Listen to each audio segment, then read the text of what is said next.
to Andy Wyman. So Wyman Legal Solutions helps Florida homeowners resolve contractor disputes, renovation issues, construction defects. I'm sure there's so much more. 29 years, 11 years specializing in this very field. Great to always have the guy with the name on the stand. Andy Wyman's with us, and we've heard his voice earlier. You can see him on our live streams. Pleasure to have you in studio. Thanks for having me. I've been looking forward to this all week. Oh, that's very cool. Are you comfortable? We're going to turn your mic on because you got a good voice for radio. So you're actually going to make it on the air this time. All right. Yeah, most guests, we just patch them through and we're like, yeah, you're with us.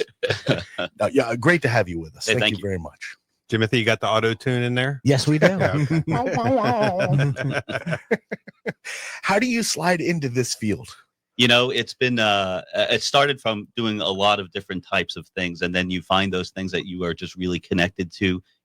Issues you love learning about. Construction was something that was I grew up with. My dad was a contractor, so was my grandfather, and so it's in my blood, so to speak.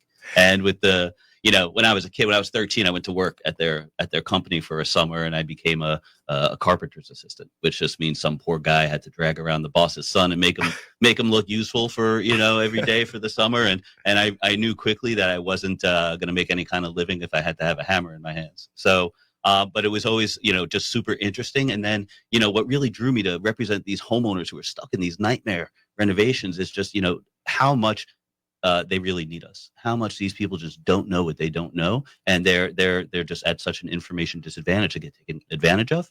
And, you know, we want to step in and really help them live a better quality of life and get these bad contractors just out of their lives. It always has felt like such a Florida-centric thing. Is this a national thing, or is it really like a focus on Florida for more reasons than other? Yeah, I mean, it is a problem throughout the country, but Florida is one of those states they say that people will come to because of our homestead laws. When I say people, I mean, like, you know, people who are, you know, contractors. We call them contractors gone wild, right? You know, these guys who they're either unlicensed or they're unlicensed, they're inexperienced, they're just bad communicators, bad business people. And yeah, Florida has special protections, unfortunately, for people who are willing to take advantage of others. It's too bad. So we need people like you with passion for the consumer in this field, particularly because, like, I think the key you said there was you don't know what you don't know. Yeah. And so much of us kind of wander around.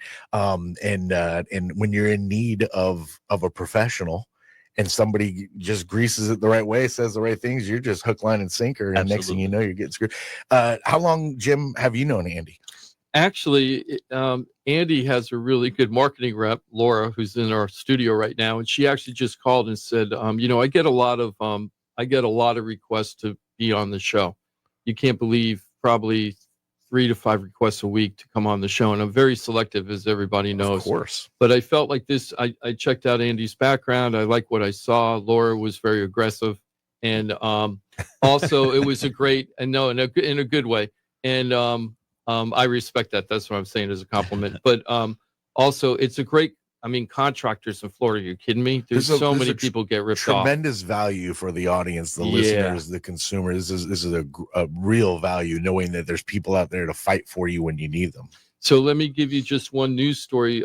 Just ripped from the headlines last week and the week before. There was a guy in Port St. Lucie named Mark Montalto who owned Port St. Lucie Properties, I think the name of the company was called. Really? And I know Port St. Lucie Properties. Yeah, right. Yeah, Real Radio's been at Port St. Lucie Properties many a Saturdays over the years. Really? Yeah. What do you talk? You mean talking about us on the show, or are you talking about that company? No, I'm talking about Real Radio. Oh, okay. I'm sorry. Okay, yeah. So what happened with this is he started taking money to build houses, and he started putting them together. He wasn't paying the subs. The subs put liens on the properties that weren't even built yet. The homeowners don't have a house, but they lost all their money. And the guy filed bankruptcy. You know, the company filed bankruptcy. So the judges are filing claims against him. And then one of the judges actually said to one of the victims, you better go to federal court and claim your money in the bankruptcy court. So pretty rough, right? Yeah. Right.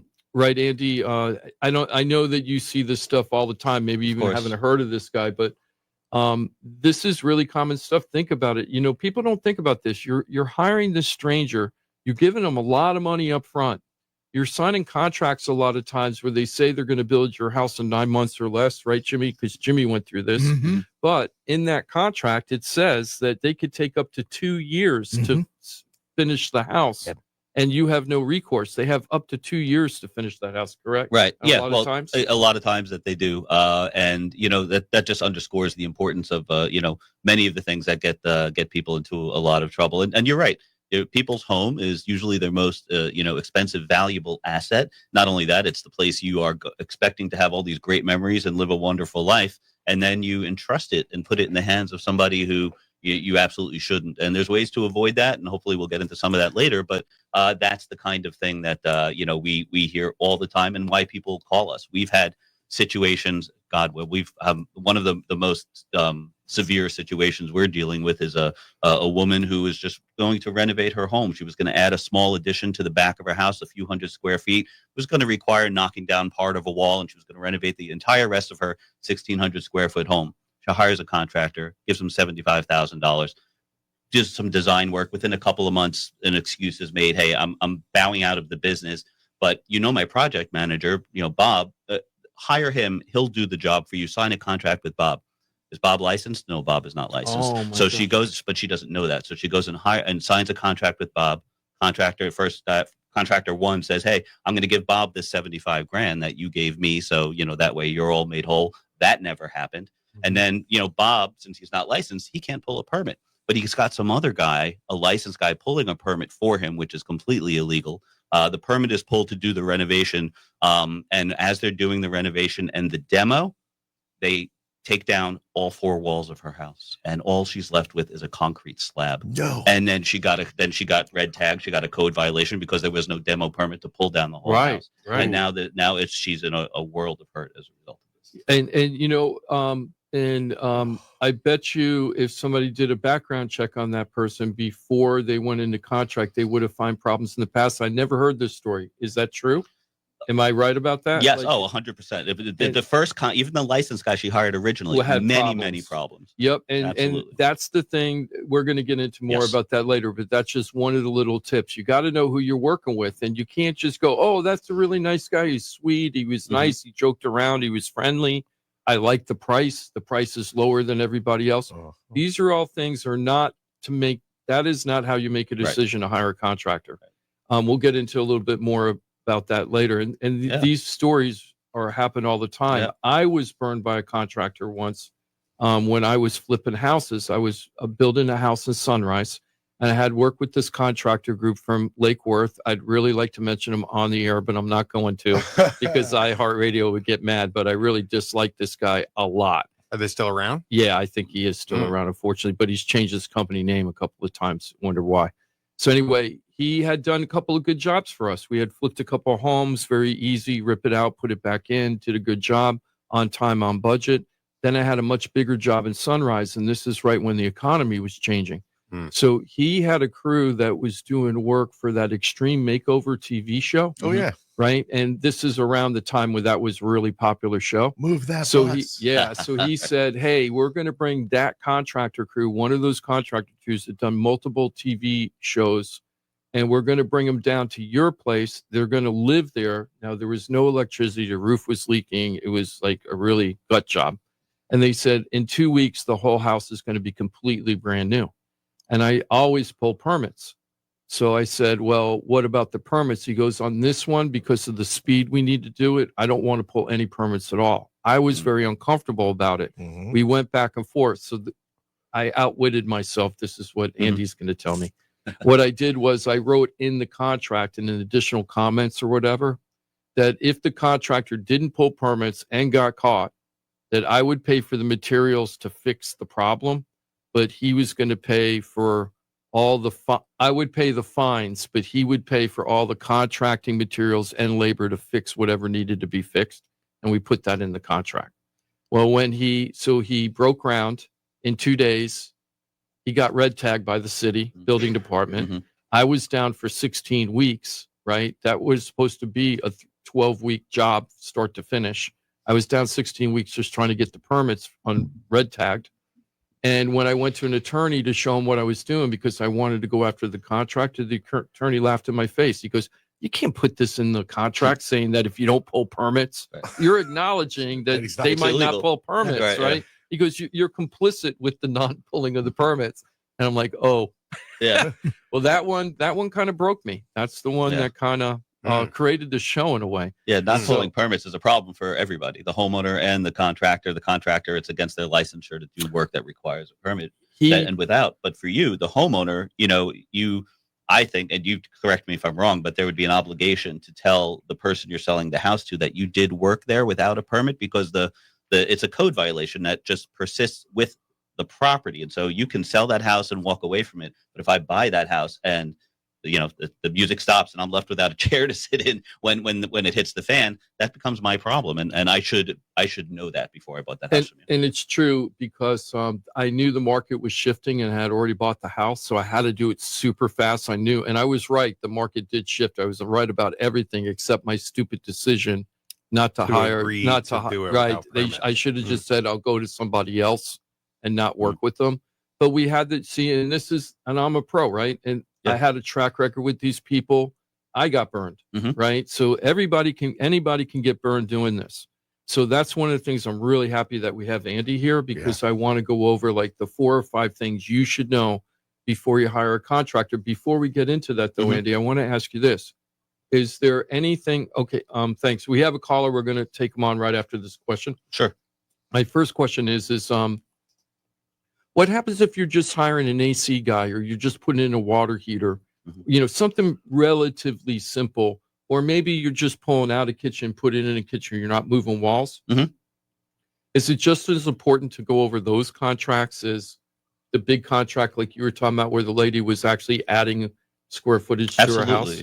Absolutely. I mean, it's important to look over the contract, but it's also important to know who you're hiring. And that's what we're going to get into shortly for a job like that, because you think, okay, it's just swapping out an air conditioning. But if that's not done correctly, your drain line could, open up. I mean, you know what I mean? Right. I mean, and then there's the air conditioning, water heaters lead to water problems. Water problems lead to mold problems, lots of property damage. Your homeowners insurance might not cover that for Water you, because damage, we know that with Ross. Well, that, and also because it's created by a contractor. It's a contractor who causes the problem, in which case, trying to run after a contractor and their insurance is a lot more difficult than getting a claim paid by your own carrier. And then, of course, if the person's not licensed to do the work they're doing, they probably don't have insurance to cover the damage they've caused you. And now you've created a really big problem just because you tried to cut a little corner. That makes sense. So, Johnny, do you mind if we take the call on the air first, and then we'll get back into this? 877-927-6969, toll free into the studio. Who dialed that up, Jimothy? Sheldon dialed it up. He has a problem with an eviction notice that he received. So I'll let Sheldon get into it. Sheldon, welcome to Florida Talk Real Estate. Hi, thank you. Yes, I live in Boynton Beach, Florida, at a manufactured home community called Sunny South Estates. I've lived here for over 10 years. And when I was younger, yes, I did perhaps have some clutter outside the house. And for whatever reason, the management does not like me. So they have been after me. And anytime they complained about anything, I took care of it immediately. Well, just a few days ago, without any warning, I received an eviction notice from them saying I have till June 20th that I have to leave. So I've been trying to make calls. Fine.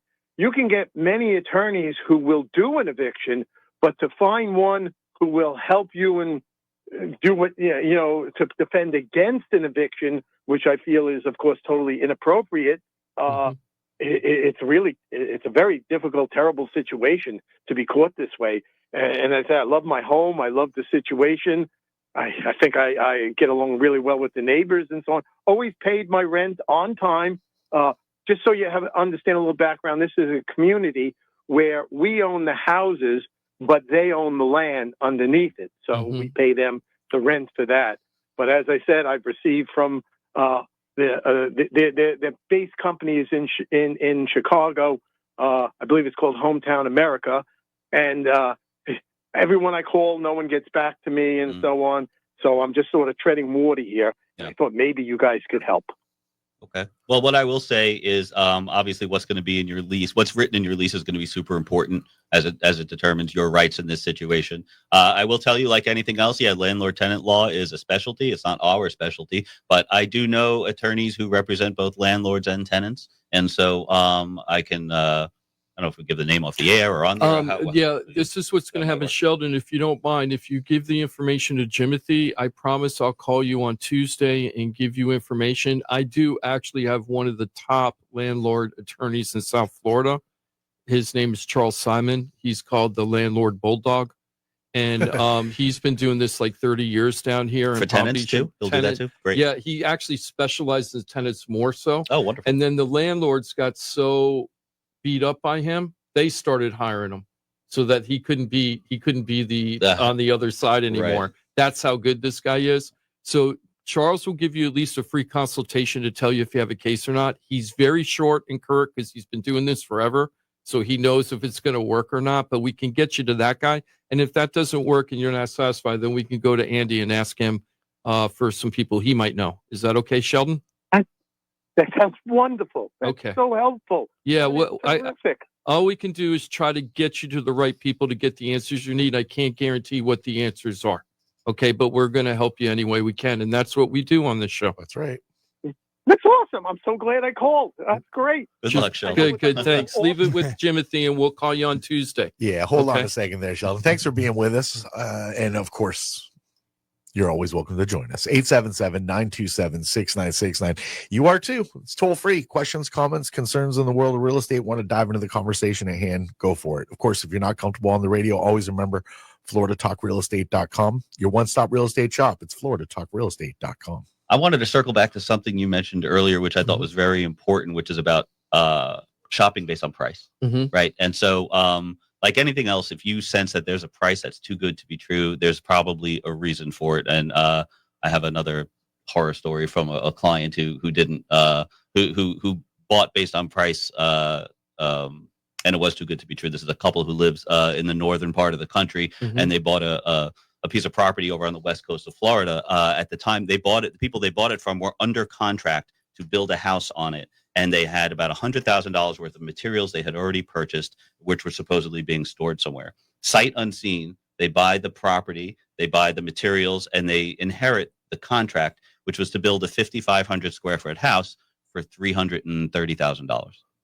Wow. It's What's near that come out what to year like is it? Near $60 Naples. a This square was foot? 2 years ago. Mhm. This was That's 2 like years what, ago. $70 a square foot or something? Right. So for crazy. people who know better, you can't build a house like that. And the thing is, so number one, that there's the contractor is either inexperienced or has no intention of building the house for that money. And you might think as the client, but I have a contract, so that's on them. That's their problem. Well, it's really not, because most contractors, when they hit that point in the project where they're no longer going to make money and they realize they won't make money, you're not going to see them anymore. And then they are going to abandon your project. And for these people, they called me about 14 months into the project and they barely had any work done. And so as we started investigating it and reaching out to the contractor and all of that, the contractor basically bolted. This client had never seen the materials. And it turned out that this contractor had taken the materials and used them elsewhere. Oh. And now, so now we have a new contractor, someone very reputable we've brought in to introduce him to price out the build of this house. 1.3 million. Right, too expensive. So it's $1 million difference to what they were expecting. Holy And now crap. they're at a point that, they're probably going to abandon the build altogether and maybe just try to sell the sell the property land and forget about the whole thing. Right. And so it's there. And this is a couple, they're farmers. They were going to move here and, enjoy the good life. And now those dreams are just completely crushed. And I forgot to mention this, that Florida, I should have set this up at the beginning. Florida is the number one of course, right? We're number one in the country for contractor fraud. So we have more fraud than everybody else. We're always number one in everything. Wire fraud, All the good identity stuff. fraud, mortgage fraud, contractor fraud. It's fraud. It's Florida, right? Yeah. That's why they call us Florida, right? So you have to be really careful down here. And a lot of people down here, it is a right to work state. So with the right to work state, there's a lot of people that are running around doing stuff that really aren't qualified to do with their, the skills that they're saying that they have. Right. They're not trained. A lot of them don't have insurance, which we're going to get into in a little bit. That's so important about workman's comp. because so many people go, oh, I'm workman's comp exempt. And people think the homeowners go, oh, okay, I guess that's okay. Well, yeah, they're exempt, but that's on your butt, right? That's like saying, hey, you take care of it, Yeah, right? it's you. Right? You hire me, but if any of my guys get hurt, you take care of it. That's right? why condos very often won't let the owners hire a workers' comp exempt contractor, because even if legitimately they are. I just talked to right. somebody complaining about that, that they were upset they couldn't bring their contractor in to do something in a work in a condo because they didn't have $1 million liability insurance, right? Okay. And because they didn't have it, they couldn't use the contractor they wanted. And then the condo had 5 of those type of contractors that are already approved by the community.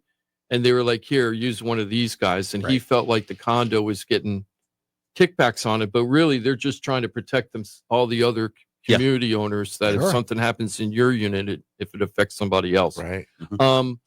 So let me ask you this, Andy.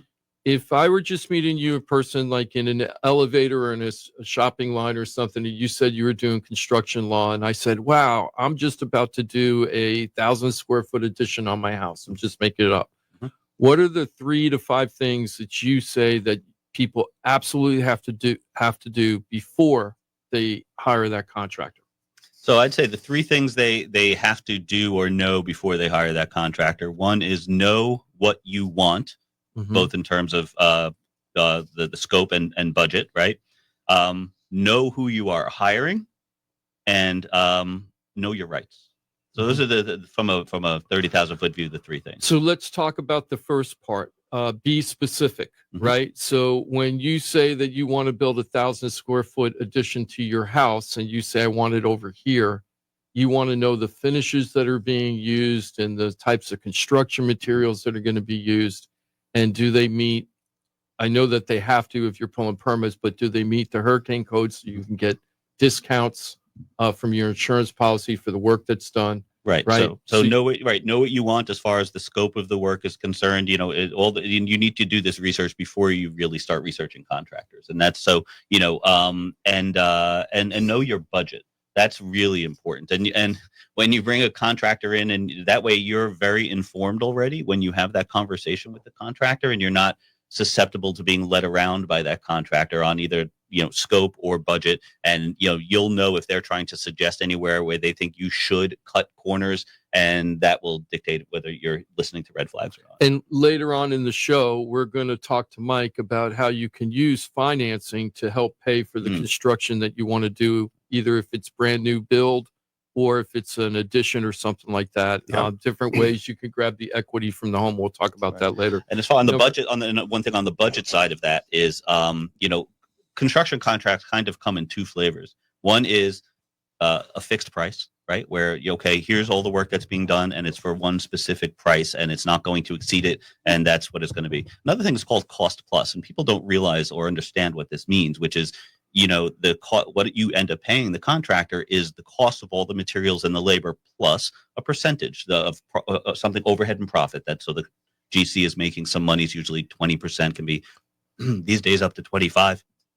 But so people will, and usually there'll be an estimated price in that contract, and it all depends on your finishes, because you could have tile that's $1 a square foot, you could have tile that's $8 a square foot, and so depending on what you pick, and so you might not really fully understand that that's the kind of contract you've entered into. In which case, what your budget is, could totally get blown through if it doesn't match up with the scope you have in your picture in your mind. Just like we always say with Mike, when you're a buyer, you got to know your numbers. When you're doing a contractor deal, you got to know your numbers and specifically what you want the end product to look like when you're done. Right. And to communicate that with the contractors so they know that if you do want $15 a square foot tile, right, that they're prepared for that, and they're not just coming in thinking, oh, I'm going to budget $4 a square foot, and then you got this discrepancy. Talk it out. Talk it out with the contractor. If they don't have time for you not to talk to you about this, or they don't seem like they're fully engaged in that part, that's a warning sign. That's a yellow flag to say, hey, do I really want to work with this guy?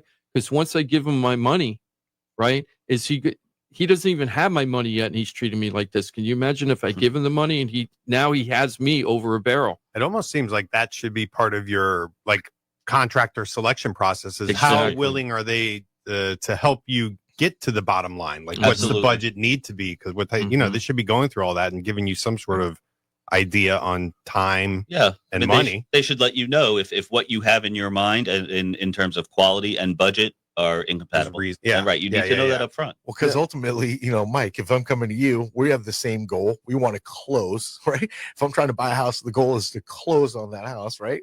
Not to just kind of get there. The goal should be with the contractor to be able to, how do we get this end game? We're both trying to make sure this gets done. And if it doesn't feel like we're on the same page, you might want to. Yeah, A might lot of want times there is weigh that your kind options. of that rubber meets the road moment for people where it's, in my world, it's, well, what payment you qualify for is kind of what I tell you. And then you tell me what your budget is. But if you say, hey, I want to get a $600,000 home, but I only want a $2,000 a month mortgage payment, then I kind of say, well, hold on, we need to figure something out here, right? Yeah, you gotta are you come down putting on your price. $400,000 down? Yeah, exactly. You got a big down payment. So it's got to be like that with contract. I'm sure people get shocked all the time in the initial stages, which what's it really going to cost to get done? Right? Now, what was number 2 on that? So Number first 2 is know your numbers and and communicate well with the contractor. What's number 2? Know who you are hiring. Yeah, so And let's that gets talk into- about that. yeah. So what I always do is I go if I'm in Palm Beach County, I do the Palm Beach County Consumer Affairs Department. A lot of people don't even know that agency exists. It's actually very similar to the Better Business Bureau, which I also do check. But with the Palm Beach County Consumer Affairs Division, you could actually file a complaint and they may investigate situations.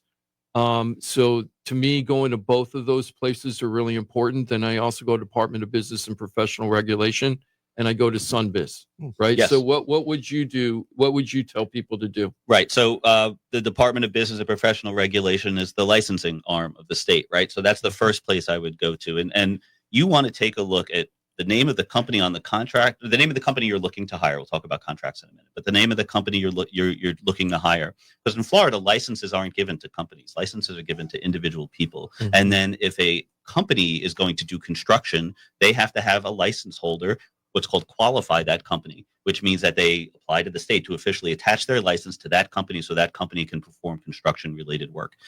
So lots of times you might hire a company and there's always a person behind it, and that might not be the person you're dealing with. Lots of times you're dealing with a salesperson, someone who understands construction, but might honestly not have been, I won't say smart enough, but not able to pass the test. So there is a separate license holder. So you want to find out and make sure that, you understand who the qualifier is and you know what the license number is. So you can take a look on the department website and see if that person's had any license complaints in the past, and to make sure that the company you're hiring is in fact qualified. So that's absolutely the very first thing. After that, insurance is obviously super important. There is the Florida's Division of Financial Services. You can go to their website and find out, make sure that the contractor has workers' comp insurance. Oh, that's important. Yes. Florida Department of Financial Services. that's I right. didn't know that. That's great. So you could do a search for a contractor to see their workers' comp insurance. It won't show you their general liability. That you have to ask them for, and they have to produce to you some type of documentation that they have liability. If you ask, what if you don't ask? Well, if you don't ask, you are susceptible to getting lied to. Okay. Right? Trust but verify. Or if you do ask, this is They my could still favorite. lie to you. Right. This is my favorite. You ask the contractor, you're licensed and insured, and they go, yes. Say, come on over. When I used to flip houses, so come on over, present your bid. Then they'd say, hey, where's the paperwork for licensed insurance? He goes, I got a driver's license and I have car insurance. Right. Oh, Right. I'm licensed and insured. He didn't say what kind of license and Interesting. insurance. Right. Right. License doesn't just mean a business license. It means actually licensed to do the work you're hiring. Yeah, them to so you do. got to make sure. And Absolutely. why is that important about the workman's comp? Why is that so important to the customer? No, that's a great question, because if there is a worker that is on your property and they get hurt and your contractor doesn't have workers' comp, you're going to be responsible for it. You have someone who falls off your roof. I mean, people could get killed on construction projects. Yeah. It happens all the time. Mhm. So now you've got potentially personal liability to the injured worker, and so that's. I that's never why it's really understood why that was, because you're hiring the I Mhm. understand that it's not necessarily a bad thing, but you're hiring a contractor, and it seems like the contractor's responsibility to make sure that they have the insurance. They Mhm. don't. They get hurt on your job, but you're the one that gets sued, even though the contractor hired that worker decided to work for that contractor. Mhm. And they're just at your house because that contractor told that guy to go there. And are they, let's say you don't have insurance, are they suing you personally, or are they suing the contractor? Who's the injured party suing They'll if there's no probably insurance? Oh, well, they'll probably sue the contractor and you, the homeowner. And if you don't have, sometime whether that's covered by your homeowner's insurance policy, it probably is. But if you don't have homeowners insurance, I mean, they're always suing the individual. Insurance only really Right. steps in when the individual then turns to their insurance company and says, "Hey, I got sued.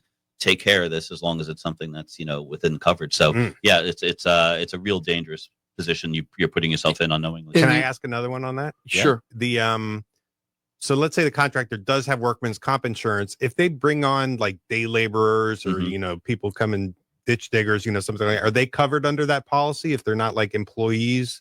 Perhaps not even officially 1099. Maybe they're just paid. Like pulled off Paid for people Home day. Depot, The Home like the Depot Home truck. Depot Yeah. line. Yeah, we the hear Home that all the Depot time. line. That's a great question. That I'm actually, I think it might depend. It Okay. might depend on the type of coverage that you have, and yeah. Interesting. I Yeah. know when I've hired day laborers through day labor services, when I used to flip houses, they did have workman comp liability for those day workers, and Through it was their part of the fee, placement. like your daily fee for them. They would have a line showing that you're Okay. paying for this. So too, there's which is ways workman there's comp. ways for them to be covered, but I wonder if Yeah. that's something you should be thinking about. Yeah, Like, so- hey, are you bringing on people who are And- under your insurance policy? Yeah. Or And not. right now, skilled labor that is, reliable is so hard to come by for these contractors. So, and that we find is a source of why these jobs tend to take so long, is because contractors can't get good people Yep. there to do it. So they're sending bad people there, people who don't know what they're doing. They're unskilled, and homeowners are getting really, really unhappy with the quality of the work, the pace of the project,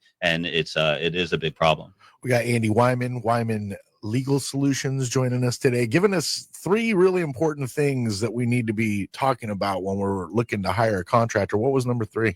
I want to say one before I hit Oh, number 3. There come was one more thing I wanted to add, because you discussed it before about you called it a yellow flag, but like look at reviews and all of that. To go online, look at the reviews from Google. If they are getting gradually worse and worse and worse more recently, it usually means the contractor's having some financial difficulties and he's not keeping people happy. So look at what is out there, but trust your gut and how the contractor communicates with you or promises they keep or don't keep during the honeymoon phase when they're trying to win your business is a red flag, or it's indicative of how they're going to treat your job. So if they tell you, "I'll be there 5:00 Friday to come look at your house and start talking to you about your job," and they show up at 6:00 and they don't call you to tell you, "I'm going to be an hour late," or they don't show up at all, that's when they're trying to impress you. That's how they're going to treat your job. And so, hey, I'll deliver this proposal to you by Tuesday, and then it's Tuesday comes and goes, and it's Wednesday and it's Thursday, and now you're texting them on Friday, "Hey, where's that proposal?" "Oh, I'll get it to you Monday."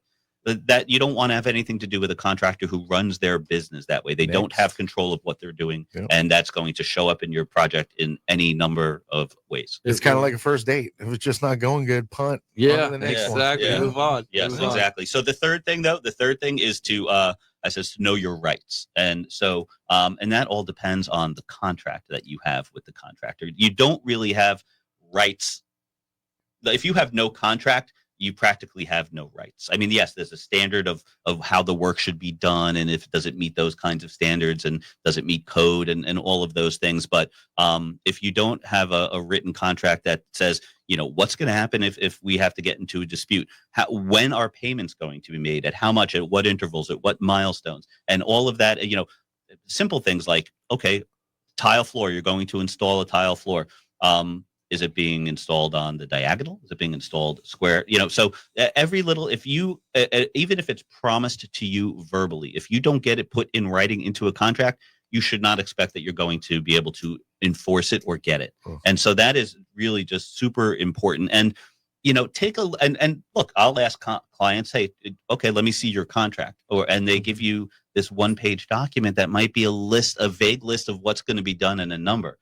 That's not a contract. For a That's not $60,000 job or something, and that's right? not going to protect you. So those sorts of things. And another good indication of whether or not you're dealing with a good contractor is the importance that the contractor puts on the contract. Meaning, so if they're presenting you with what looks like a contract, and it looks like something they've Frankenstein together from Google or ChatGPT and some former boss they had, and it's internally inconsistent. The margins are messed up. There's different fonts. Things are misspelled, misnumbered. It's not a professional presented document. that shows you that they don't really put a lot of importance into that document. They don't really consider it something that you should find important. In which case, they're going to treat it that way. They're going to treat your job that way too. So that is a telltale sign of professionalism or not. And anytime the contractor tells you, hey, something verbally and you want it, make sure you get it. Make sure it ends up in your contract. So there's a reality though when it comes to these contracts, especially the longer ones. Mm-hmm. 9 out of 10 people, maybe 9.5 out of 10 people. I mean, they're just kind of perusing. Yeah. Okay. Yeah. Yep. Right. Can I be like, hey, can I have an attorney look at this? You should. And should you? Yeah. Absolutely. And like if I go to Wyman Legal Solutions, you're going to make time to do that for us? Absolutely. That's something that we do. We actually vet contractors for people. We do all that background searches we talk about. And then, yes, we put in contracts that will help protect you through the life of your project. We'll even introduce you to folks who can help manage your project for you if it's a custom home build and it's something. So that way you might be too busy to pay attention to that couple from or not even know what to look for. Know what to look for. You don't know what you don't know. You don't know what you don't know. Right. I could look at a contract and be like, oh, I feel really good about this. But if I sign that and hand a bunch of money over, I could be in worse shape than I could even realize. Or in the process of building it. And you're looking at the structural members that are being built or the way the foundation, the footer's being put together with the rebar and stuff. And you don't know if they're doing it right or not. Right. And now they're asking you for payment for it. Right. And you don't know if it's right or not. And do you pay and here's part of the contract. Do you pay when they say they're done or when the building department says that they've approved the work that's been done up to that point? Right. When do you pay them? I'm going to pay them when the building department says that phase of the construction is done. That's the way I'm going to do make sure that's in your contract. Yes, otherwise, because it could be written very vaguely, and then your final payment is due upon completion. What does that mean? It's interesting. You know what I mean? I'm thinking about it from like the financing side, and so we have in our company there's called a construction desk or construction desk department, and they're reviewing these types of things, right? They're reviewing initial bids because we're basically saying, hey, what's the scope of the work? This is going to go into eventually what is the security for the loan. So we need to make sure it gets done right and on some sort of budget and time. And we control the funds and when payments are made. But I doubt we're doing half of what you would be doing from a law perspective, because we're not like the lawyers, right? We don't have lawyers reviewing these. We're just making sure it checks all of the boxes that we require. And so even when you're doing financing, it probably doesn't have to hurt to have because worst case scenario, you lose everything, right? Absolutely. All your money, your work's not done. You got to start over. Best case scenario goes great, but it doesn't hurt to have this review. What would, as a percentage of like a total job, what would you say like the cost is to have professional, like a safety net up front? Is it? I mean, it depends. Honestly, I mean, looking at a contract, reviewing it and having a discussion with you.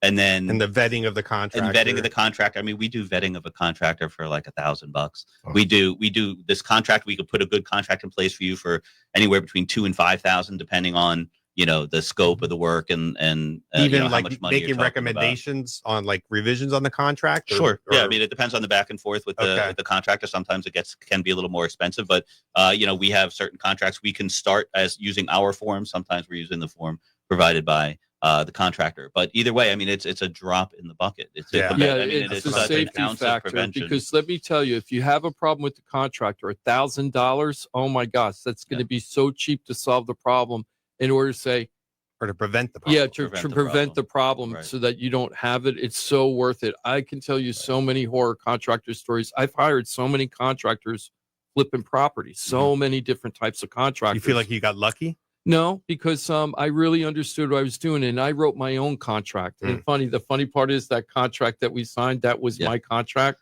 but we changed it that I shouldn't have. But with contracts, what you have to do is you have to make sure we have another call, and we're going to take it in a second. But I wanted to talk about draws and spending the money. Yes. Okay, so part of the thing about the contract. Can I just real quick to piece on what he was just talking about? You were talking about, you can do so if I'm hiring you, I'm having you look at a contract and it needs a lot of revision. You're actually working with the contractor. I'm not a go-between between you and the contractor. You're in contact with the contractor and working through all that. For big jobs, yes, but for most other jobs, no. Because here's what might happen: hey, my contractor gave me this contract. Andy, take a look, and I might look at it and say, okay, here's all the things I would change. But before I'm going to do that, we need to know that your contractor is willing to agree to it, and yes. there may be certain things. So you'll have to know what your scope of work is. You'll have to know what the price is. These other legal terms. There are things that you would talk to your contractor about, and he's like, "There's no way I'm going to agree to that." In which case, you're not going to work with that contractor in all likelihood. But the good thing about the contracts we prepare, they're fair. They work. You don't want a contract that's so one-sided in your favor that the contractor can't do their job. So we want a contract that is for the benefit of the project. It makes the project move along in an orderly fashion and gets things done. And as long as people are doing what they're supposed to be doing, everyone's going to win. And we want this to be a win-win. Everybody wants it to, and the end game is for it to happen, for it to be finished. Everybody's happy, and we move on. It's got to be a win-win for that. Right. And when I used to flip properties, one of the things I used to tell the contractors all the time is, I love cutting checks to you. Because I'm cutting a check to you, that means that part of the job's done, and I love it because that means we're a step closer to getting to getting this thing closed. Yeah. So I try to let them know you're not going to have to chase my money, but I don't want to be chasing you. Right. So you got to do your job, and I'm loving cutting that check. I want to cut that check all day. The faster I can cut the check, the better. Yeah. Right. So that's really important. I'd like to take the caller, but we're going to talk about how to know how much you should pay up front versus the stages. Because that's another way that people get burned. I got burned a couple times at the beginning, gave way too much money up front. Yeah. So you have to know what to do with that. But let's go ahead and take the call if you don't mind, Johnny. Sounds perfect. What do we got, Jimmy? Sure thing. We have Susan on the line. She has a question on the topic we're at right now. Susan, welcome to Florida Talk Real Estate. Hi, Susan. Hey, good morning, everybody. Good morning. Hi. Is this Susan C? Yes. Okay, cool. How's your dog? How's Hudson doing? Is he feeling better? Yeah, he's feeling much better. Oh, yeah, no. Thank God. I called my vet yesterday because he was, I literally had him out of the house in the backyard for 20 minutes yesterday morning at 11 a.m. And I went to go look for him, and he was hiding behind the AC unit because it was damp, wet earth. Oh, yeah. And he was melting, just melting. He was getting heat So I stroke. called my vet, and he said, just get some towels and run it under cool water, and then just put it on his chest, underneath his armpits, underneath his groin. And he eventually, 30 minutes later, got better, but scary. Well, that's good. That's a public service announcement. Watch out for your doggies right now. Hot. It's Yeah. hot. The ground is hot. The pavement's hot. Everything's Sure hot. is. Now, Susan, if I'm not mistaken, I think Susan is currently working for window contractors, so she knows, like, on the flip side, right, Susan? Yeah, I've been in the construction industry for 30 plus years. Mm-hmm. So I know all the different trades. I've worked for an underground contractor. I've worked for a land clearing contractor. I've worked for a shell contractor. I've worked for a plumbing contractor. And the last 10 years, I've worked for a window contractor. Mm-hmm. So if there are several key points that homeowners need to do for their own due diligence.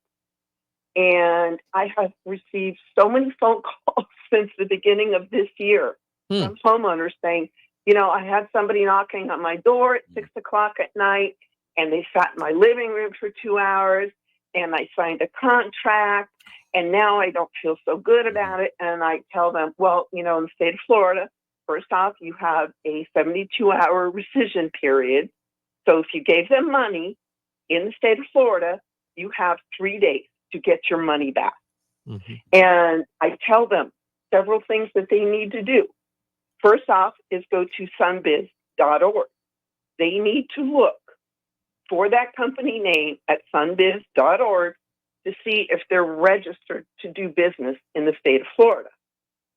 The second thing they need to do is to go to the Florida, they can Google this, I don't know the website, but they need to go to the Florida Contracting Board website, look up the name of the company, and see if there are any complaints against the license. Mm-hmm. If there are complaints against the license, bug out. Oof. The third thing they need to do is get a certificate of insurance, which I call a COI. So they need to get a COI, but they need it made out to them specifically, their address, And if they have an HOA, they need to get it made out to the HOA and have everybody listed as additionally insured. The other thing they need to look at, which a lot of people don't do, which is so sad, is they need to look at the age of the business. There are a lot of window companies that have popped up, since 2019, 2020, that have only been in business a few short years. We've been in business since 2003. Okay, so we're here to stay. We own the building we're in. We are not an overnight company. A lot of these others, the short-term ones, what's going to happen if your window delaminates and you need a warranty? Mm-hmm. Right. Great advice. And they're not around. Great advice. And they're not around. Yep. And you can call the manufacturer, but, if you don't have an order number, the manufacturer cannot distinguish whether you actually bought their product or not. Mm-hmm. So you've lost your warranty. Yep. It's out the door. Yeah, and the manufacturer's warranty is obviously covering the thing like delamination, but lots of the problems we hear from folks who have problems with windows and sliding doors is more labor issues. And They didn't install it right. Exactly, and as Susan's pointing out, a warranty is only as good as the company that is standing behind it. So if you go with a fly-by-night organization, where you see this all the time, solar companies, people where the solar company has installed the panels and they're gone, they're out of business, and the panels don't work. And the homeowner's left with no warranty remedy whatsoever. So Susan's making an excellent point. Susan, thank you so much. I'm sorry. Go ahead. And the other thing I wanted to point out is I know a lot of homeowners go by Google reviews. Mm-hmm. I'm sorry, but I'm very, very nervous when I see a consistent, 5-star review year after year after year. Because that's, especially for a company that's only been around, the last few years, that tells me they're buying reviews. Mm-hmm. Yep.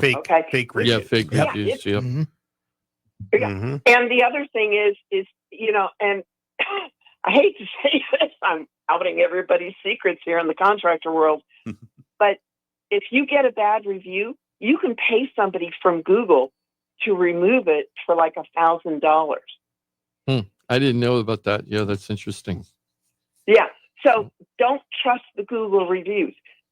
The things you need to look at: age of business, contractor board, contractor license. I mean, these things are simple, but so many people don't know how to do it. And I had a customer come in last year, not a customer, but somebody come in last year, and he's like, yeah. There was a window company across the way from you, and they took 50% of my deposit, and now they're out of business. Ouch. He's like, will you honor their contract? And I'm like, oh, no. I'm sorry, no.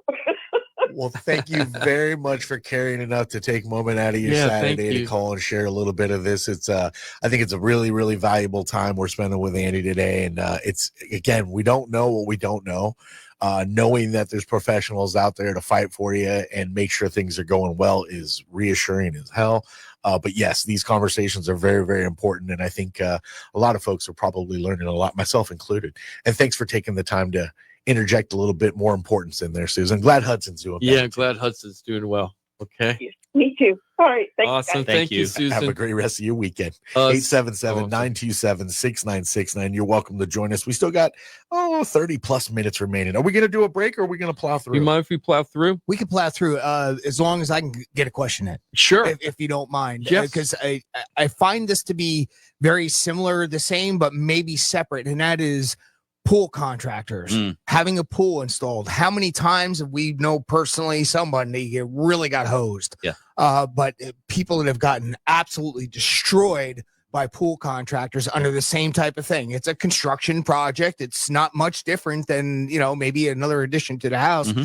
Is that something that you also cover? And do you have any specific advice that makes a difference for pools, or just in general, it's the same type thing? No, great question. So yeah, we handle pool cases as well. I mean, anything involving construction to your home or any kind of improvement to your home, whether it's, it's an addition, it's a renovation, it's a new home construction, it's a pool, solar, all that stuff, we do it. So it's the same thing. I mean, you want to do the background search as best you can, and the pool companies, another type of company that Susan's advice is really good, right? The age of the company as well. And pool contractors it's interesting because Florida has special licenses for pool work and pool contractors, and that's more of a recent thing over the past few years. So there are a lot of companies out there that are doing work to pools that should not be.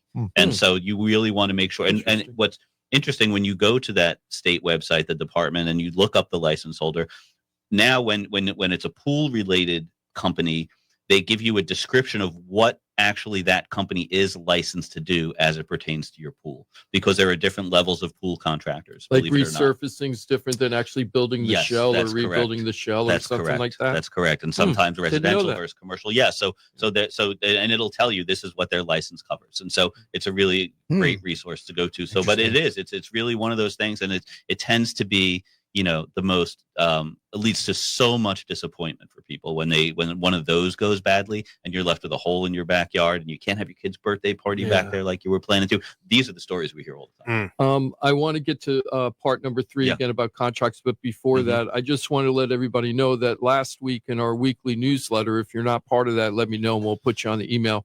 I put out that that if you ever need contractors, we have resources for you about that, are reputable people that have worked with many of our other customers in the past. And that are licensed and insured, are very reputable, show up on time.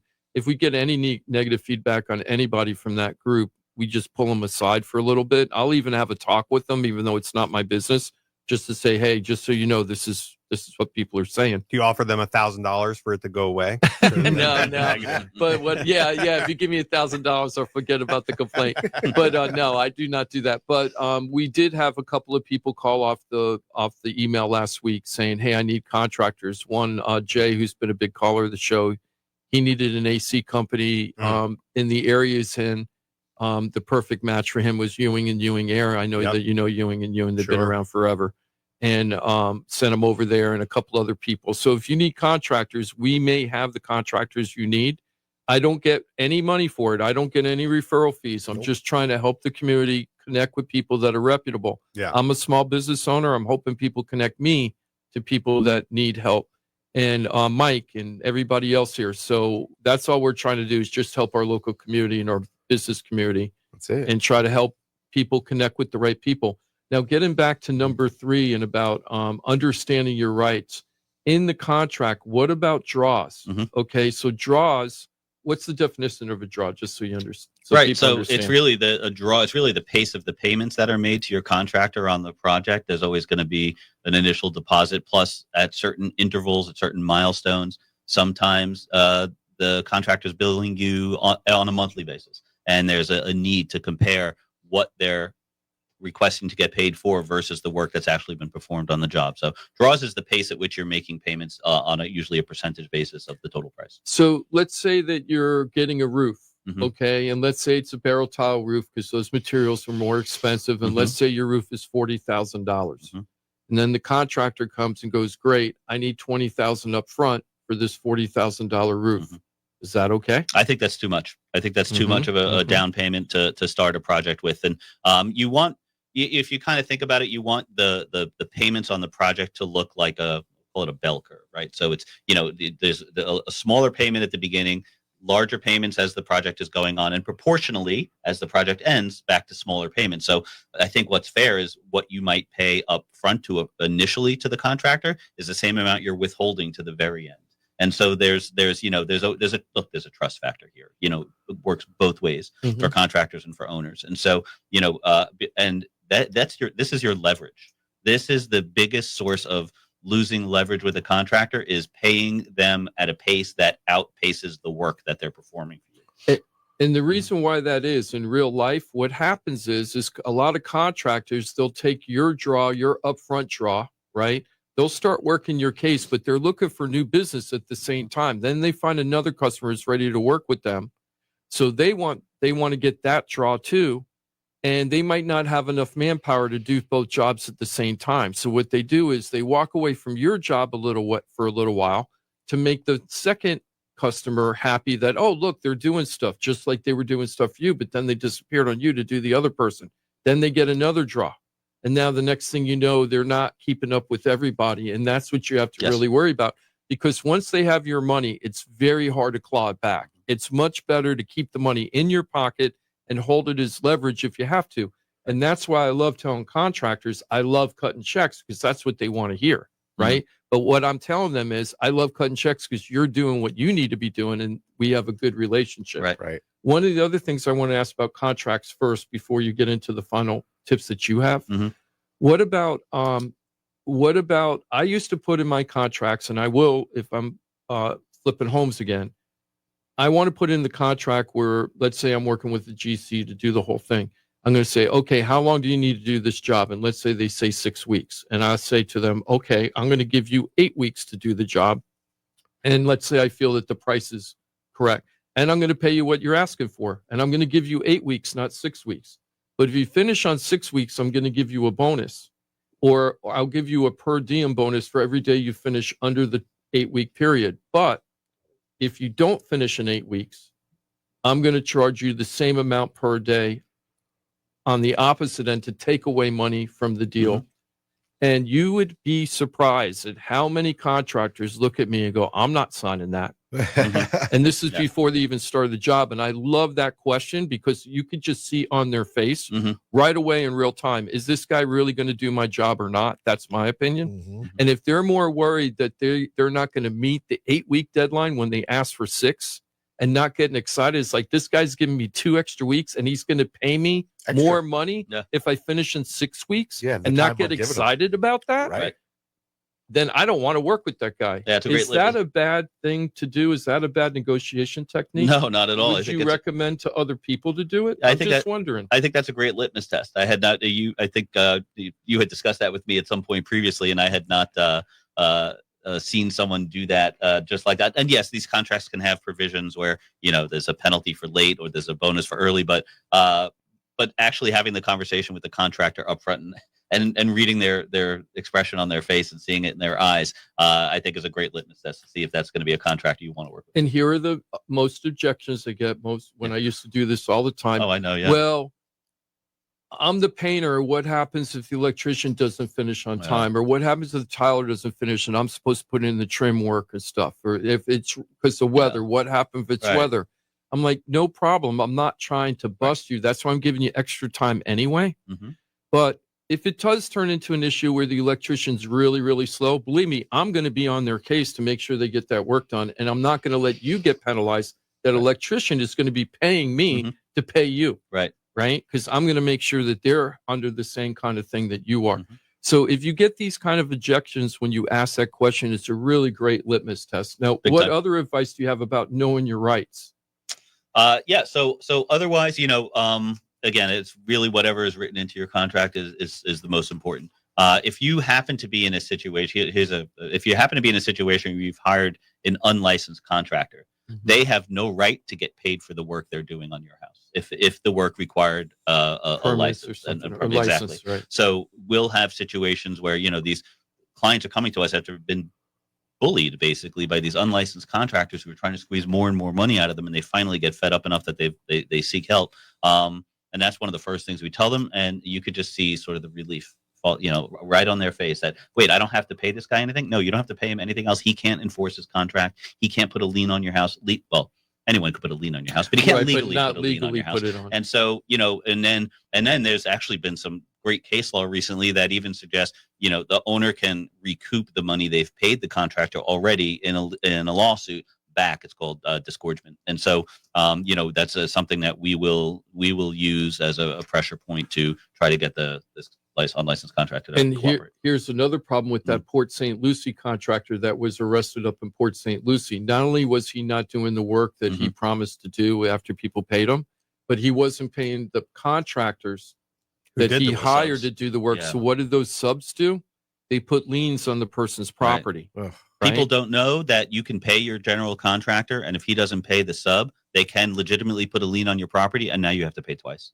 So there's the right way to make payments on a project, and there's wrong ways to make payments. There's documents you're entitled to when you make payments that contractors will generally not tell you about, not because they're always trying to be deceptive, but just because it's it's just not it's not necessarily their job to tell you what you should know, but so you could get into a lot of trouble and have things cost you even more and more. And a lien on your house means that the unpaid contractor can foreclose. Can you put that in the contract where you avoid that? Yes, you can put into the contract to make sure that every time you make a payment, you're getting what's called partial lien releases or partial lien waivers from subcontractors, that the contractor has to present to you a certain package of documents in addition to doing the work before you will write them that check. And so that's where an attorney like a construction attorney like us can additionally protect you in these contracts. WymanLegalSolutions.com. Exactly. And so you really have to make sure that if you don't have a job supervisor running the job for you, you really have to make sure that you're actually talking to the subs. Hey, are you getting paid? Mm-hmm. Just ask them, hey, how's the GC treating you right? On the side, just real quiet. Yeah. If they haven't been paid, believe me, they're going to tell you, hey, this guy hasn't paid me, because they're thinking, hey, this guy can help me get my money, meaning the owner, right? Because I'm going to go right to that contractor and go, hey, that electrician isn't happy. Right. You fix it or you're gone. Right. And then everybody's gone. Maybe I'll keep the electrician and let you go. Yeah. And there's no substitute for doing that yourself. So some people think that, people misunderstand the role of the building inspectors and the building officials. So I did a presentation just 2 weeks ago to the Building Officials Association of Palm Beach County. And so I got a chance to do a presentation to all of the inspectors and everyone who comes out in code and plan review and all that, and getting into the conversations with them. Homeowners don't understand that all the building officials are there to do is to make sure that your work meets the code. And the code is a minimum standard. They're not there to make sure that the work is done to the standard you're expecting or to the industry or to, that it looks good. But they're just there to make sure it's just passing code. So they're not there and they're not there to protect that. They're kind of there to protect the homeowner, but only to that extent. So there's a lot of room between passing an inspection because it meets code and where you as a homeowner will be happy and have a rightful expectation that the work is going to be to a certain quality. There's a lot of room in there that, you're on your own. If you tile a shower stall, right, and the tile is all screwed up with the grout lines and everything, right, but it isn't allowing any water to go through the wall and it's solid, that's good enough. Yeah, they're going to pass it. And you might go, that's the worst tile lay job I've ever seen. Right. But as long as there isn't any structural issues with it, that it's protecting that area and everything, that's good enough for the building inspector, not good enough for you. Right. By the way, I think you would also agree, and everybody here would agree, also vet your inspection companies as well, because that can turn around and bite you in the butt as well. Home inspectors? Yeah, that's, we get calls sometimes. We don't really do this kind of work, but we get calls sometimes from people who say, hey, I bought this house and my home inspector missed these things. And, my experience, your agreement you signed with your home inspector says that his liability is capped at the amount of money you paid him to do the inspection, which is usually like $500. Yeah, that happened to me once when I bought a house many years ago, and sure enough, that was in my contract. And we got a little more money out of it, but your home inspectors, their reports, your contracts with them, there's things they are absolutely not looking for, and you're not paying them to look for, and so you do need to be real careful about that. And home inspectors are other folks that one of the things, actually, I've got a fantastic home inspector. One of the things I do is I promote and sponsor something called the Florida Certified Master Builders Program. So even though I'm very consumer oriented and we protect homeowners, part of that I think is being involved in the builder side of the industry and making sure that they're doing everything they can to raise their game and educate them. And so this Certified Master Builder Program, it's only 30 contractors or builders in the state who qualify and have this designation, and those are like the cream of the crop, the best of the best.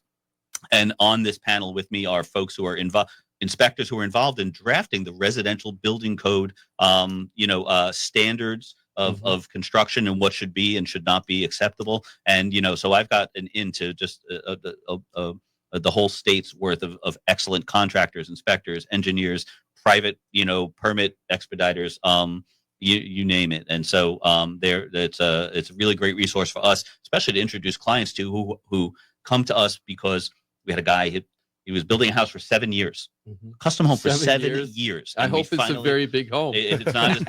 It's a really nice home, but ultimately, I mean, he signed a contract. His kids were 1 and 2, and now they're 8 and 9. Right. And we had to fire that builder and bring in someone else to finish it. And we were able to bring in people that are reputable, pre-vetted, and now we're of course And in you litigation lose over so that. much money when you go through that. So Money, time, the stress, Oh, the the stress. emotional Forget impact, about it. you lose relationships. I mean, we've seen it all from the people Mm. who call us. A very real life problems. Real life issues. problems. Yep. Absolutely. Of course, when you're in a situation, you're like, man, that sounds familiar to me. You got resources. Yeah.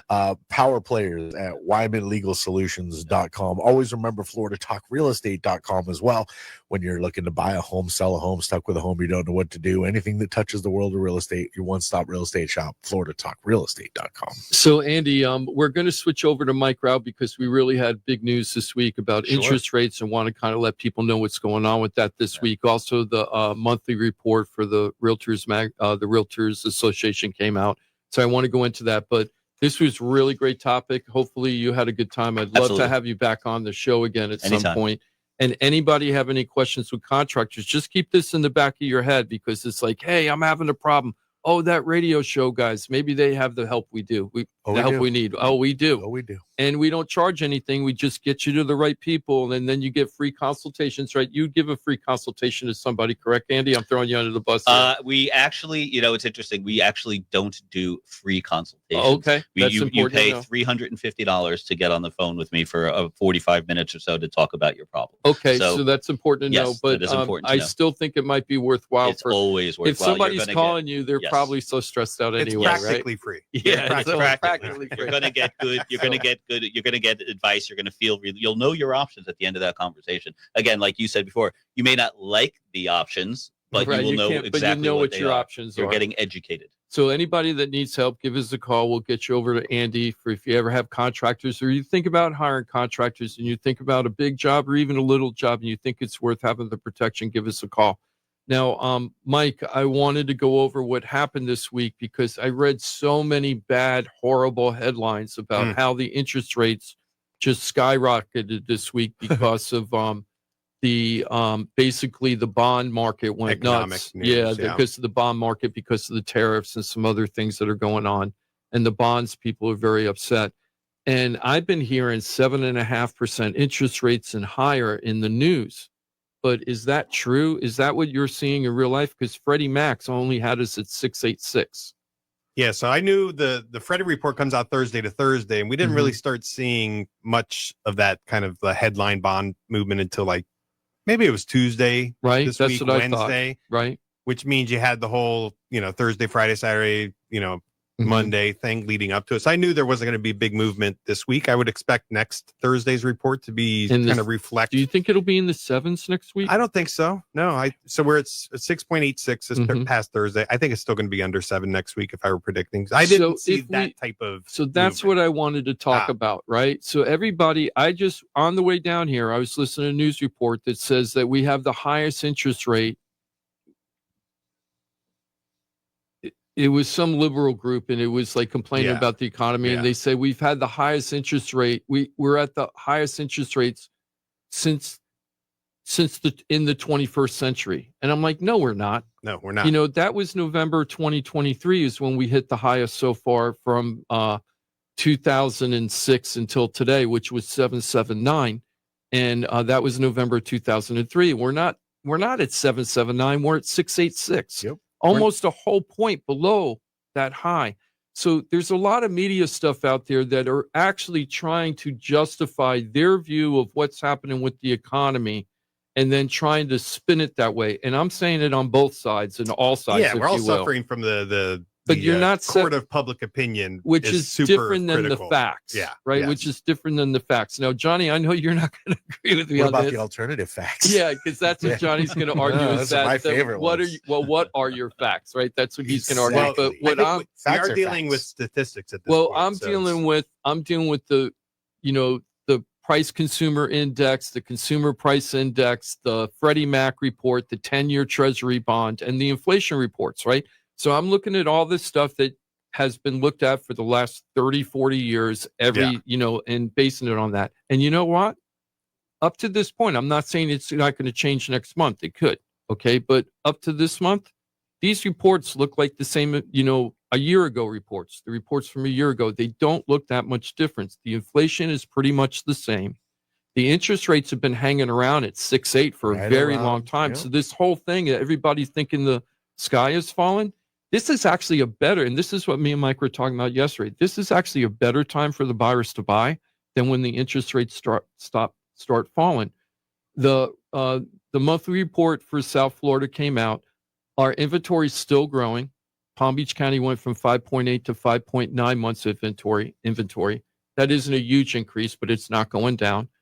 Port St. Lucie's inventory is growing. Very surprising over there because Port St. Lucie's always been the honey hole for deals. It's growing massively, isn't it? And it's growing a lot. I mean, it used to be at 0.9 months, and we're well into the 4 months now. Oh, yeah. Right. I mean, any active buyers out there right now hearing inventory on the rise should be saying, Ooh. you know, I alert. You got to buy now, even if you're, and these interest rates are not high over the last 18 months. So it isn't like you're buying at the highest point of the interest rates or anything. You're buying at what's been pretty much happening for 18 months. And you're going to buy it now. You're not going to have any competition. You got tons of motivated sellers. Not everybody's motivated, but the ones that are, you can get great deals from. And when the interest rates drop, while all the other know-it-alls think that they were so smart waiting for the interest rates, then they're going to be competing with everybody else that was waiting for that. You already went that. You zigged when they zagged. Yep. So you zigged, you bought first. You bought lower than they're going to buy. And then you're going to refi your house when it gets down to the right point, and you're going to get the low interest rates they're getting, but you bought it at a price way lower than they're buying. Marry the house, date the rate. And and the thing is that people really need to hear this because, Johnny, when you bought your house in 2014, it wasn't really the optimum time to buy. The market was just starting to scoot up at that point. People weren't really realizing it except for us. You were like, dude, you are running out of time. Yeah. In 2014, I was saying you're missing out on all the great excess equity you can get from the crash, right? Now, he bought right at the beginning when the crash was getting over, but he still got lower. And his house is worth double what he paid for in 2014, roughly double. Am I exaggerating about that? Yeah, probably. You're going to be coming over and giving us a really good understanding of my net sheet. But we refied, I don't know, 4 years ago, probably now. Yeah. Gosh, I'm so bad with It's funny timelines. you didn't quite wait long enough to get the very bottom of the refi rate market, but you got Did good. You're 4%, right? Yeah. Very close to that. Mhm. So not in the 3% club or the 2% club that some people got into. But I'm People still would kill for 4. I mean, Oh my even gosh. Johnny, you Is could it say, assumable? no, he's conventional. Oh, that's right. Because A mortgage is still I got all assumable these days. excited. They- I'm working on an assumable Are case you? right now. FHA FHA. loans and VA loans are assumable Okay. under the right conditions, Huh. which is a really great tool to know about. Not always practical in execution. Yeah, it's right? hard. It's very hard. FHA is like assumable, but you also want profit. You want your equity. Right? You're not selling it for the loan balance, so you have to come in with whatever that difference is. I have a weird one where a house is in foreclosure, but it's assumable. Oh, beautiful. So I don't know if the new buyer paid off the bank, to get caught up, if they can grab it as an assumable mortgage or not. I asked one of the law firms that I work with, and they said they weren't sure. So yeah, I don't know the answer to that either, Yeah. but I'm sure whatever the difference is, if you come in with that money, Yeah, right, you think you're that? fine. Yeah, because the Should be fine. contracts, the mortgage says it is assumable, so they'd have to do it, right? As long as you qualify for that mortgage. It's funny. So the current loan servicer on the FHA loan, so whoever holds the paper, has to approve the new buyers. I think the difference is, like, let's say they owe 300 on the loan, but then the home's worth 400, right? Or that's what it's going to. So it's that $100,000 gap that you have to figure out. But it can still be a great tool, even with the mortgage insurance that goes along with FHA. It'll make it, because you can be like 4% plus mortgage insurance is better than 7%, on a conventional or existing. Can I ask a random question? Sure. Just because it was stuff that I've been reading this week. So loans are always made like with the idea of being sold, right? Am I wrong? The servicing, the Yeah. loan, yeah. Yeah. The Not servicer. always, but so there's a decision to be made. Number one, the lender you're dealing with has to be able to make that decision. They can service loans or not. Some lenders can't service loans, right? They just write the initial one and the servicing transfers. But the mortgage firm, for example, there was at one time we were servicing almost all the loans that we did, right? But those were loans that were not likely to refinance, say, in the next 4 years, right? Because when you retain servicing, profit is made over the long term. When you transfer servicing initially, you make your profit right then. You're basically done with it. So loans that are potentially refinanceable within the next, 5-year window, you're never going to get that point where you make more money than if you transferred the servicing initially. That's why they right? do So that. on a 7% loan, well, that's likely to refi. So we're just going to transfer it, make our profit now. On a 3% loan, that's probably a 30-year loan. We're going to do servicing for the 30 years and make a lot of money. Okay, so very ignorant. I need your expertise on this. So I've been trying to make my way through the weeds in this. The way that I've consumed it is Fannie and Freddie have a lot to do with those reselling of the serviceable loans or the loans. Mhm. If they go private, that's going to throw this weird wrench in that kind of. They were private before, so they've only kind of been quasi-governmentally Since the controlled crash. since the crash. Right, exactly. But what I'm reading, it almost feels like they're fear-mongering it in a way where they're like, oh, that can make it tough for loans in the future. Is that going to affect normal loan processing in the future if they go back to private? No, I don't think so. I mean, Fannie and Freddie, basically the power that they hold is that they buy the mortgage-backed securities. Right. So they're essentially securitizing, 90% of the conventional loans that But are written. would they be doing that if they were back private? Would they be doing it at the rate that they're doing it? Yeah, they they'd be They doing did it yeah. prior. Yeah, they're basically for profit right now. They're just government controlled. So they're all about the bottom line. So there's money to be made. So a lot of the devil's always in the details. The opinion that's being shared in some of the facts can muddy the waters a lot. The scary part about going back to the old system is from what I'm reading, right? Because I'm reading that stuff too, Johnny. I've been keeping close because I'm really worried. Remember, we've always said if they ever go back to putting out the ad saying, "Hey, you want to go on vacation or buy a Lamborghini?" It's happening, right? Take the money out of your house, right? Remember back on Countrywide and all that, again. right? I know it's happening a little bit, and the no-doc loans are starting to come out a little bit more. They are. So that's getting a little scary. But Yes. now the idea of privatizing again, Fannie Mae and Freddie Mac, part of the reason why we got into trouble the first time was because when they started collateralizing the loans and everything, what happened is those private companies were more worried about in my opinion, more worried about the profit they're making than the security of the loans that they were actually putting together. And they didn't care because they were making so much money, because I always call pigs of the trough. They're going to eat until there's no more food left. And then they'll worry about their stomach ache later. It was right? kind of like the general thesis was like people don't default on their right, mortgage. because Americans never defaulted on their loans. Right. So, but now if we go back to that and have no oversight from Congress and let them just do their thing, we could go back to where we had that crisis again. And that's what the fear is. That's probably more about deregulation and the financial markets than it is the Fannie and Freddie who's running the show. But yeah, Fannie and Freddie definitely loosened up on their But Fannie and Freddie were buying those dirty mortgages. They were buying the dirty mortgages and then package them as collateral. And they were just looking the other way. And that's what could happen if they go private again. That's why, government, I'm not a big government fan. I don't trust government, but there is usefulness of government to protect people. And you got to understand, you got to have a healthy disrespect for government, but at the same time, use them when they're helpful to the public. To Johnny's point, and we might be missing the whole like what's happening with the rates and everything. Yeah. That's okay, but so Fannie and Freddie essentially set risk tolerance for approving loans, and so they set the rules for lending. Credit has to meet this requirement. Your income is analyzed in this way. Here's how we do self-employed borrowers. All of that. Right. So if they start loosening up and kind of like allowing a little bit more risk, they also want to protect against that risk. And so ultimately the interest rate that you end up at has some element of your individual risk profile. Mortgage insurance. Right. So if you have lower credit, right, if you're putting a lower down payment versus say a 50% down, something like that. So they have what they call loan level pricing adjustments, or LLPAs. If you don't have skin in the game, what do you? And this is why you, Johnny, might be at 7%, and Jim, you're going to be at 6.5%, right? Could be everything to do with your down payment, your credit, essentially your risk profile. Sure. So if they start allowing a little bit of latitude in there, well, there's profit to be made, because they can adjust the LLPAs and they can essentially have a higher interest rate, covers their butt a little bit. And so that's where I think the privatization allows them to do that a little bit more free hand on individual profit or risk on, individual loans.